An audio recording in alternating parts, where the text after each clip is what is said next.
예, 오늘 말씀 데살로니가전서 5장 16절부터 18절까지입니다. 항상 기뻐하라, 쉬지 말고 기도하라, 범사에 감사하라. 이것이 그리스도 예수 안에서 너희를 향하신 하나님의 뜻입니다. 아멘.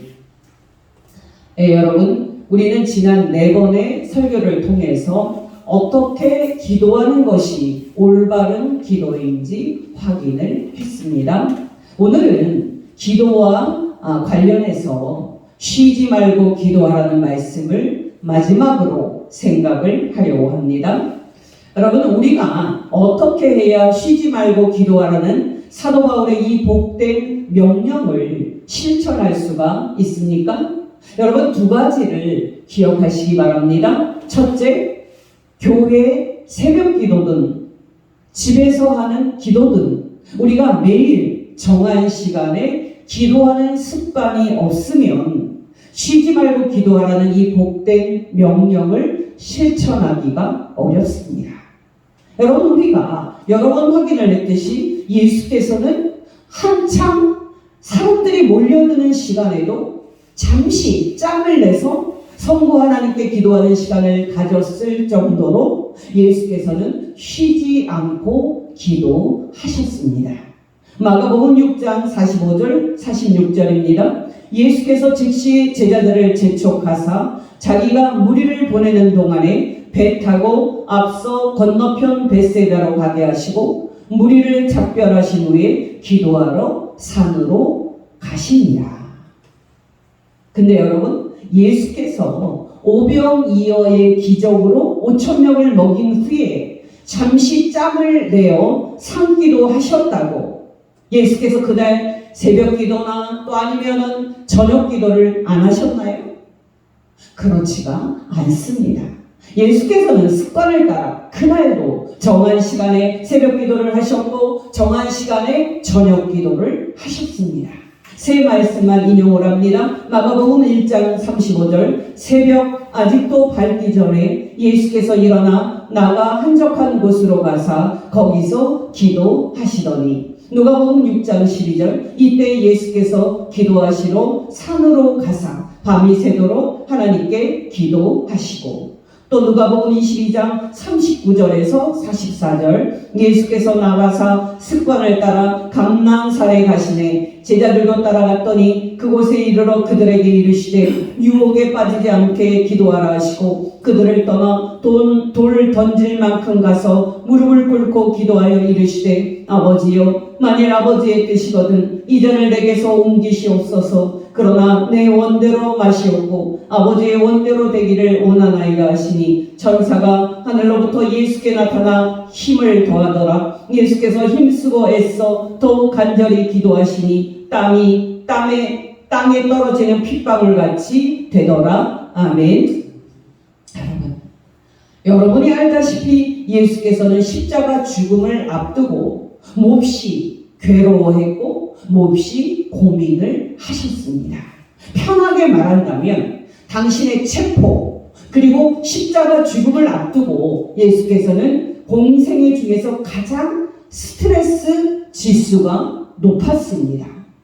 그러나 예수께서는 그런 고통스러운 상황 속에서도 당신의 습관대로 저녁에 감람산으로 가셔서 성부 하나님께 기도하셨습니다. 여러분, 신앙이라는 게 평상시에는 좋은지 잘 보이지 않는 법인데요. 언제 잘 나타나느냐 하면 어려운 일이 생겼을 때입니다. 여러분, 어떤 성도는 위기에 닥쳤을 때 사시나무 떨듯이 놀라고 당황해서 어떻게 할 바를 모릅니다. 그러나 어떤 성도는 위기의 순간에 기도원에 가든 집에서 기도하든 성부 하나님께 더욱 간절하게 기도를 합니다. 여러분, 이런 차이는 어디에서 생깁니까? 바로 습관에서 생기는 겁니다. 여러분, 기억하시기 바랍니다. 새벽 기도든 또 집에서 하는 기도든 날마다 정한 시간에 기도하는 습관이 없으면 쉬지 않고 기도하는 것은 불가능합니다. 제가 아는 목사님은 운전할 때마다 소리를 내서 기도하는 습관을 가지고 있습니다. 여러분에게도 그런 기도 습관이 있습니까?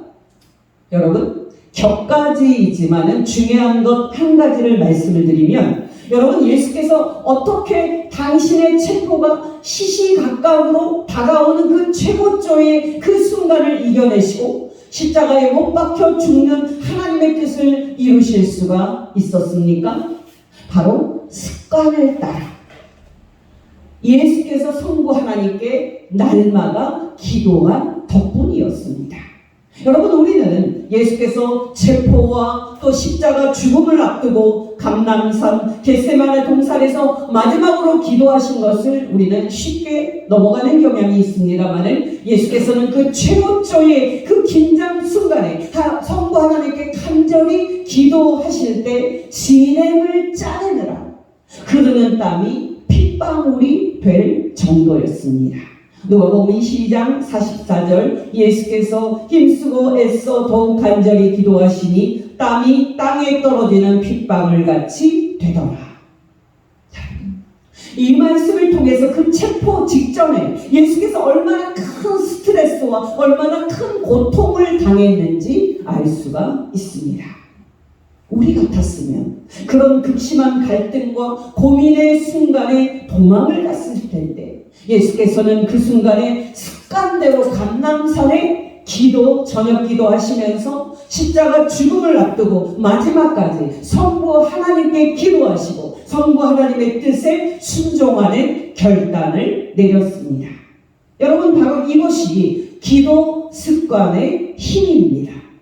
저와 여러분도 날마다 정한 시간에 기도 습관을 가짐으로써 하루 중에도 쉬지 않고 기도하는 복된 성도 되시기를 예수 이름으로 축원합니다.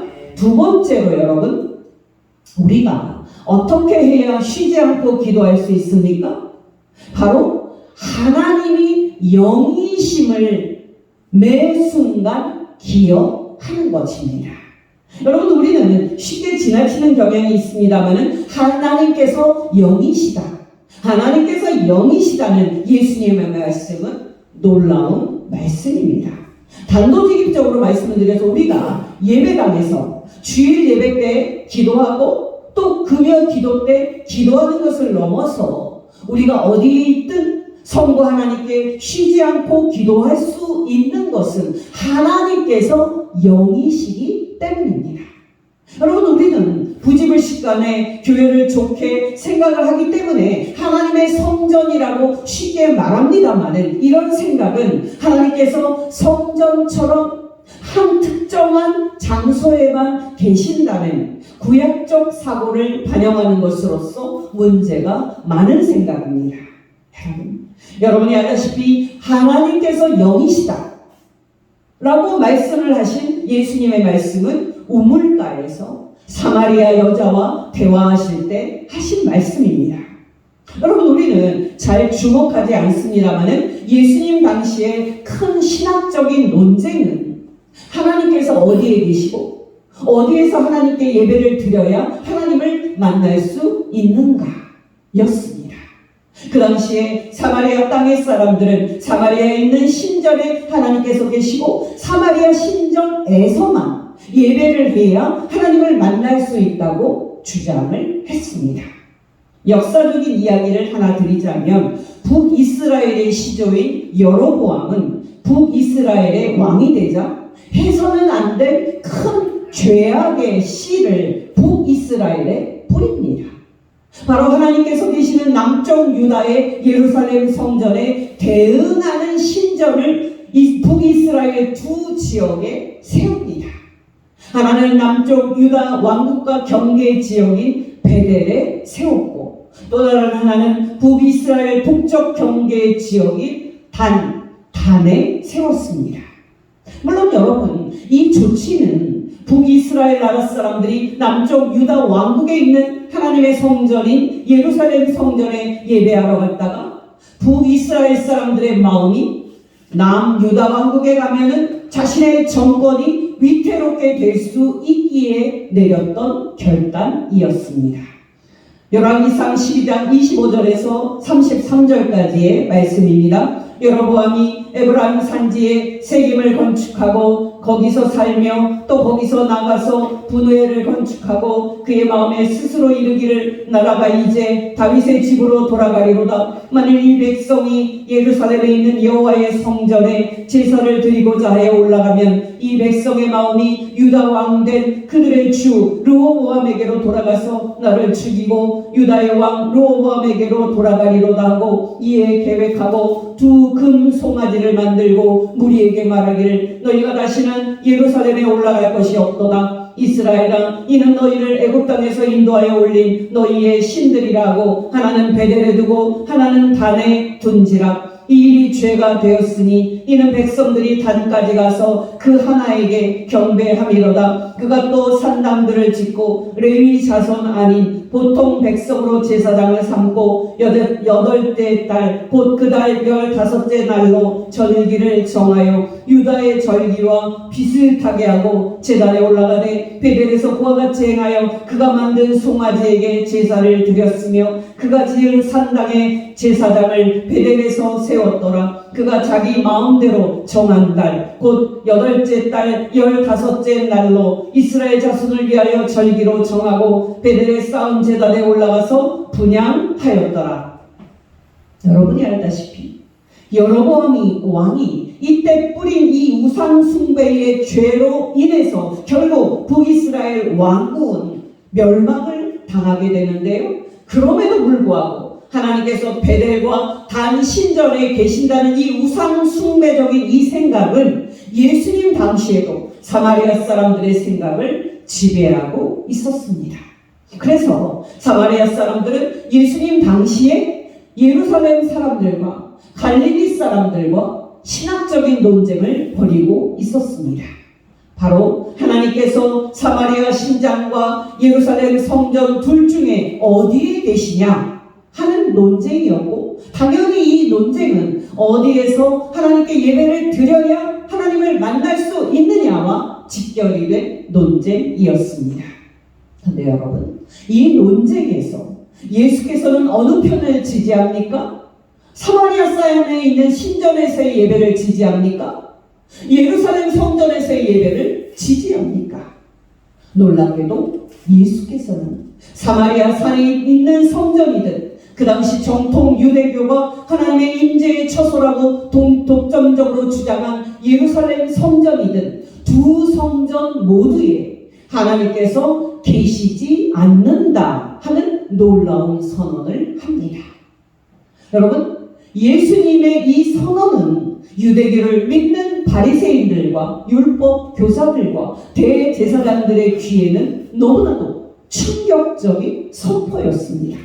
결국 예수님의 이 선언으로 유대교 지도자들과 유대교의 열렬한 신자들인 바리새인들과 목숨을 건 싸움이 시작이 되고 결국 예수께서 그들에 의해서 십자가에 못 박혀 죽는 것으로 이어지게 되는데요. 지금은 그 얘기를 할 수는 없습니다. 여러분, 중요한 것은 무엇입니까? 하나님께서 영이시기 때문에 하나님께서는 예루살렘 성전까지도 한 장소에만 매여 있거나 한 장소에만 계시지 않는다는 사실입니다.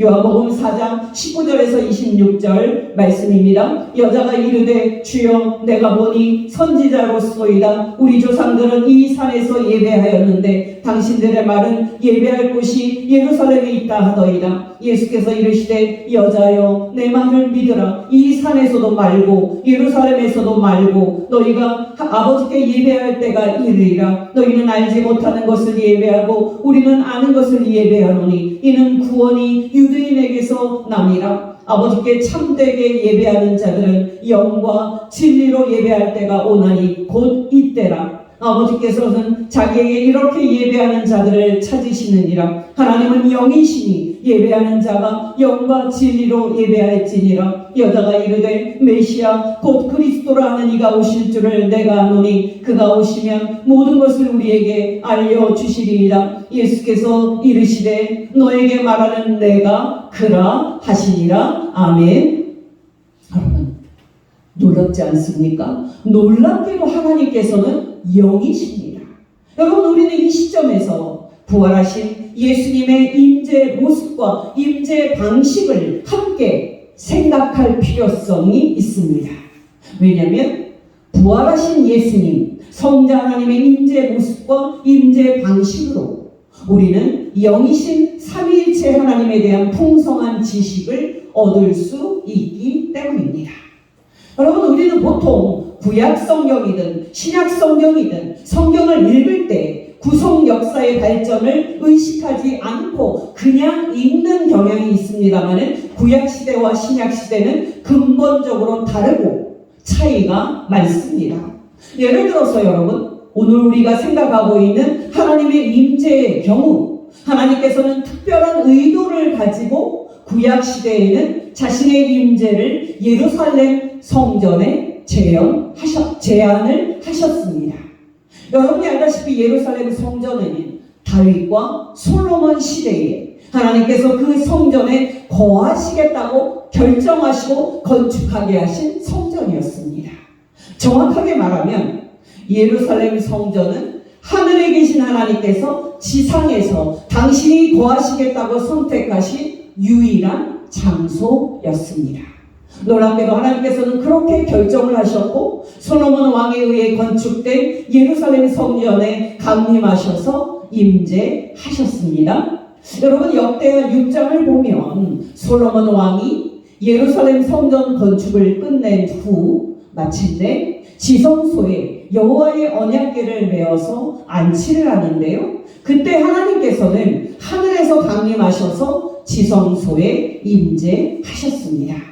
역대하 6장 1절 2절입니다. 그때 솔로몬이 이르되 여호와께서 캄캄한 데 계시겠다 말씀하셨사오나 내가 주를 위하여 거하실 성전을 건축하였사오니 주께서 영원히 계실 처소로소이다 하고 조금 띄고 7절에서 14절입니다. 내 아버지 다윗이 이스라엘의 하나님 여호와의 이름을 위하여 성전을 건축할 마음이 있었더니 여호와께서 내 아버지 다윗에게 이르시되 너가 내 이름을 위하여 성전을 건축할 마음이 있으니 이 마음이 너에게 있는 것이 좋도다. 그러나 너는 그 성전을 건축하지 못할 것이요 너의 허리에서 나올 너의 아들 그가 내 이름을 위하여 성전을 건축하리라 하시더니 이제 여호와께서 말씀하신 대로 이루셨도다. 내가 여호와께서 말씀하신 대로 내 아버지 다윗을 대신하여 일어나 이스라엘 왕위에 앉고 이스라엘의 하나님 여호와의 이름을 위하여 성전을 건축하고 내가 또 그곳에 여호와께서 이스라엘 자손과 더불어 세우신 언약을 넣은 궤를 두었노라 하니라. 솔로몬이 여호와의 제단 앞에서 이스라엘의 모든 회중과 마주서서 그의 손을 펴니라. 솔로몬이 일찍이 노수로 대를 만들었으니 길이가 5규빗이요 너비가 5규빗이요 높이가 3규빗이라. 뜰 가운데에 두었더니 그가 그 위에 서서 이스라엘의 모든 회중 앞에서 무릎을 꿇고 하늘을 향하여 손을 펴고 이르되 이스라엘 하나님 여호와여 천지에 주와 같은 신이 없나이다. 주께서는 온 마음으로 주의 앞에서 행하는 주의 종들에게 언약을 지키시고 은혜를 베푸시나이다. 아멘. 여러분, 앞에서도 말씀을 드렸습니다만 이렇게 하나님께서 당신이 거하시겠다고 지상에서 선택한 유일한 장소인 예루살렘 성전을 예수께서 하나님께서 거하시는 유일한 장소로 여기지 않으시고 결국 예루살렘 성전을 하나님께서 무너뜨리실 거라고 말씀하셨으니까 유대인들과 예수님의 대결은 불가피했습니다.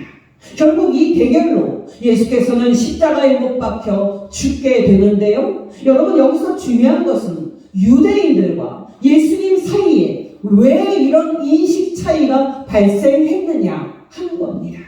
여러분, 이 주제는 큰 주제이기 때문에 지금은 자세히 말씀드릴 수 없습니다만 이 차이가 발생한 결정적인 문제는 하나님의 구원의 역사의 발전을 유대인들이 인식하지 못했다는 사실만 말씀을 드립니다.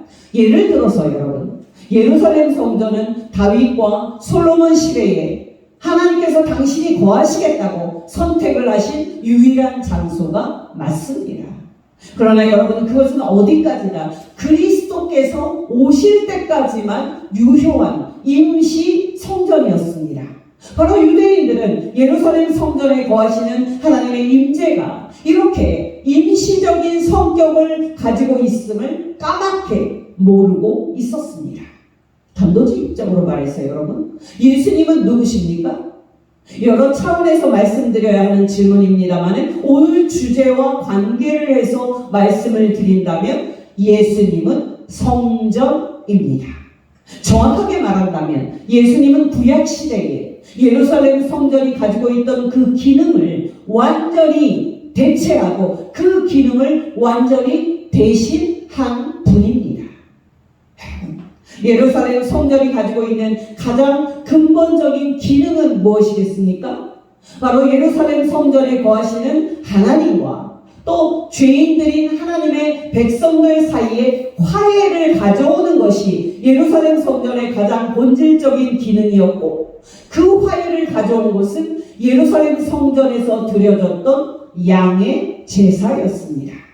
여러분, 이 주제도 너무 큰 주제라서 결론만 말씀을 드리고 논의를 마쳐야 하겠습니다. 여러분, 성경 66권의 중심인 예수님의 십자가 죽음은 어떤 신학적인 의미를 담고 있습니까? 어떤 신학적 의미를 담고 있는 죽음입니까? 우리가 익히 알듯이 예수님의 십자가 죽음은 구약의 양 제사가 예표했던 그 화해, 즉 예루살렘 성전에서 드려진 양의 제사를 통해 예표된 하나님과 죄인의 화해를 종말에 완성한 죽음이었습니다. 내 말씀만 인용을 합니다. 요한복음 2장 13절에서 22절까지 말씀. 유대인의 유월절이 가까운지라 예수께서 예루살렘으로 올라가셨더니 성전 안에서 소와 양과 비둘기 파는 사람들과 돈 바꾸는 사람들이 앉아있는 것을 보시고 노끈으로 채찍을 만드사 양이나 소를 다 성전에서 내쫓으시고 돈 바꾸는 사람들의 돈을 쏟으시며 상을 엎으시고 비둘기 파는 사람들에게 이르시되 이것을 여기서 가져가라. 내 아버지의 집으로 장사하는 집을 만들지 말라 하시니 제자들이 성경 말씀에 주의 전을 사모하는 열심이 나를 삼키리라 한 것을 기억하더라. 이에 유대인들이 대답하여 예수께 말하기를 너가 이런 일을 행하니 무슨 표적을 우리에게 보이겠느냐? 예수께서 대답하여 이르시되 너희가 이 성전을 헐라 내가 사흘 동안에 일으키리라. 유대인들이 이르되 이 성전은 46년 동안의 지었거늘 너가 3일 동안에 일으키겠느냐 하더라. 그러나 예수는 성전된 자기 육체를 가리켜 말씀하신 것이라. 죽은 자 가운데서 살아나신 후에야 제자들이 이 말씀하신 것을 기억하고 성경과 예수께서 하신 말씀을 믿었더라.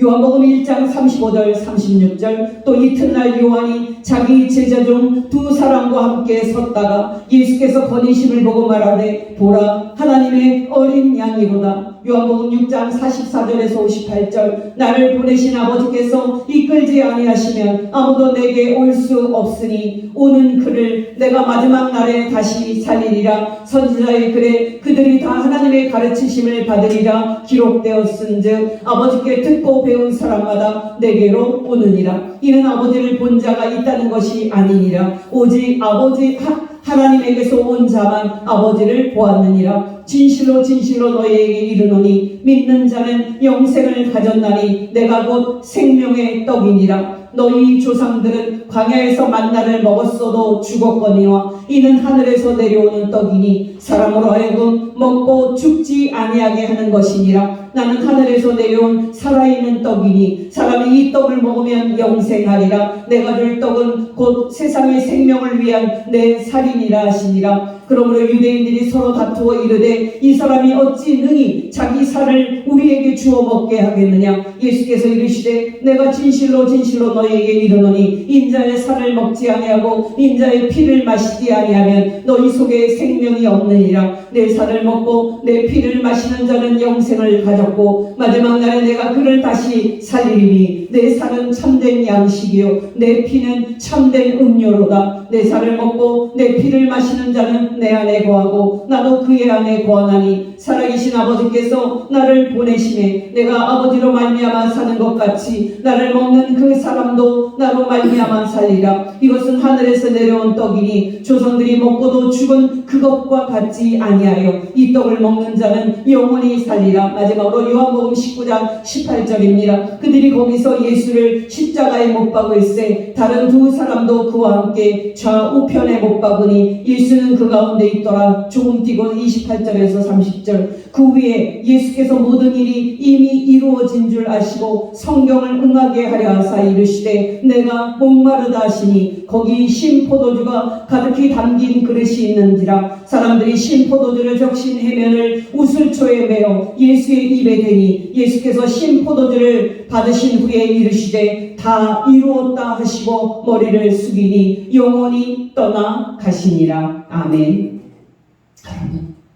여러분이 예수님의 공생애와 또 십자가의 죽음과 부활을 전하는 복음서가 이제 4개인데요. 놀랍게도 요한복음은 6월절에 죽임을 당해서 하나님과 모든 죄인들 사이에 화해를 가져오는 어린 양으로서의 예수님의 죽음을 말하고 있습니다. 여러분 놀랍지 않습니까? 예수님은 놀랍게도 이처럼 십자가 대속의 죽음을 통해서 하나님과 모든 죄인 사이에 화해를 가져오신 어린 양으로서 구약시대에 예루살렘 성전이 예표했던 그 기능을 완성하신 유일한 성전이었습니다. 여러분 논의를 전개를 해봅시다. 여러분 이렇게 6월절 죽임당한 어린 양의 완성으로서 죽으신 예수께서 어떻게 다시 살아나신 후에 예루살렘 성전이 예표됐던 하나님의 임재를 완성하셨습니까? 바로 두 가지인데요. 당신의 부활하신 몸과 당신의 영이 성령의 보내심을 통해서였습니다.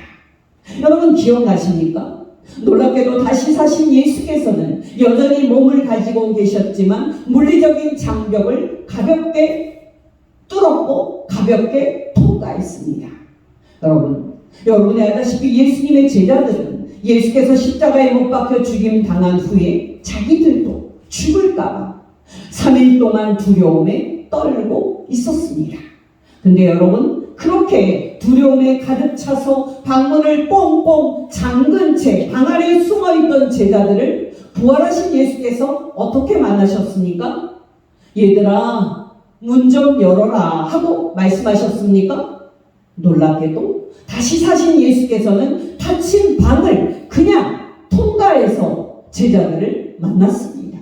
요한복음 20장 19절 20절입니다. 이날 곧 안식 후 첫날 저녁 때에 제자들이 유대인들을 두려워하여 모인 곳에 문들을 닫았더니 예수께서 오사 가운데 서서 이르시되 너희에게 평강이 있을지어다. 이 말씀을 하시고 손과 옆구리를 보이시니 제자들이 주를 보고 기뻐하더라. 여러분 놀랍지 않습니까? 이렇게 부활하신 예수님께서는 영이신 하나님의 임재를 예루살렘 성전보다 더 풍성하게 실현하셨습니다. 여러분 중요한 것은 무엇입니까? 이렇게 다시 사신 몸으로 어떤 물리적인 장벽이나 장애에 매이지 않으시는 살아계신 예수께서 저와 여러분과 함께 계신다 하는 사실입니다. 정말 놀랍게도 우리는 어디에 있든지 그곳에 임재하시는 예수님을 만날 수 있으니 우리는 예배당이든지 또 부엌이든지 침대이든지 직장이든지 모든 곳에서 예수님을 만나고 예수님께 기도할 수 있습니다.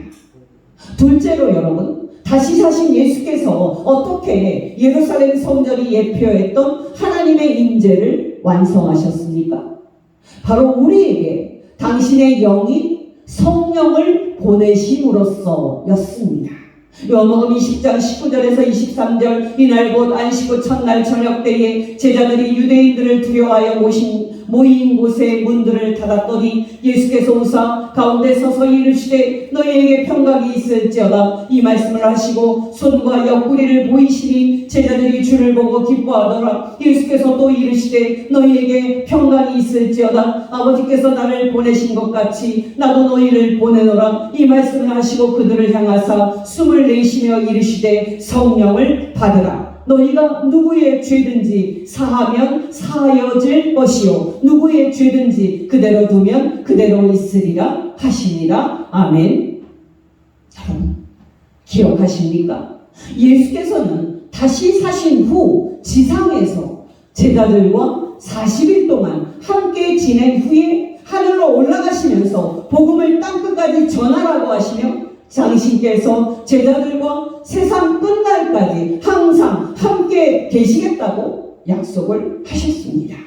마태복음 28장 18절에서 20절 예수께서 나와 말씀하여 이르시되 하늘과 땅의 모든 권세를 내게 주셨으니 그러므로 너희는 가서 모든 민족을 제자로 삼아 아버지와 아들과 성령의 이름으로 세례를 베풀고 내가 너희에게 분부한 모든 것을 가르쳐 지키게 하라. 볼지어다 내가 세상 끝날까지 너희와 항상 함께 있으리라 하시니라. 아멘. 근데 여러분 하늘에 올라가신 예수께서 어떤 방법으로 우리와 항상 계실 수 있습니까? 바로 당신의 영인 성령을 우리 마음에 거하게 하심으로써입니다. 로마서 8장 9절 만일 너희 속에 하나님의 영이 거하시면 너희가 육신에 있지 아니하고 영에 있나니 누구든지 그리스도의 영이 없으면 그리스도의 사람이 아니라. 놀랍지 않습니까? 지금 하늘에 계신 예수께서는 우리 마음 안에 있는 당신의 영의 임재를 통해서 우리와 함께 계십니다. 그렇기 때문에 우리가 어디에 있든지 하늘에 계신 성부 하나님과 하늘에 계신 우리 주 예수께 기도할 수 있고 쉬지 않고 기도하는 것이 가능한 것입니다. 여러분 오늘은 말씀을 생각하다 보니까 영이신 성부 하나님과 부활하신 예수님 성자 하나님이 어떻게 어떤 방식으로 우리와 함께 계시는지 신학적인 말씀을 드리게 됐습니다. 여러분 중요한 것은 하늘에 계신 성부와 성자 하나님 예수께서 성령으로 우리와 항상 함께 계시니 우리가 이 복된 진리를 따라서 어느 곳에 있든지 쉬지 않고 기도하는 복을 누리는 겁니다.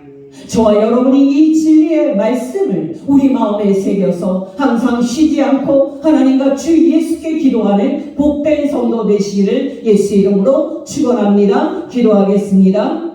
하나님 아버지 오늘 가르치신 말씀대로 우리가 어디에 있든 쉬지 않고 기도하며 성부 하나님과 성자 하나님 주 예수와 항상 동행하게 하옵소서. 유일한 중보자이신 예수님의 이름으로 기도합니다. 아멘.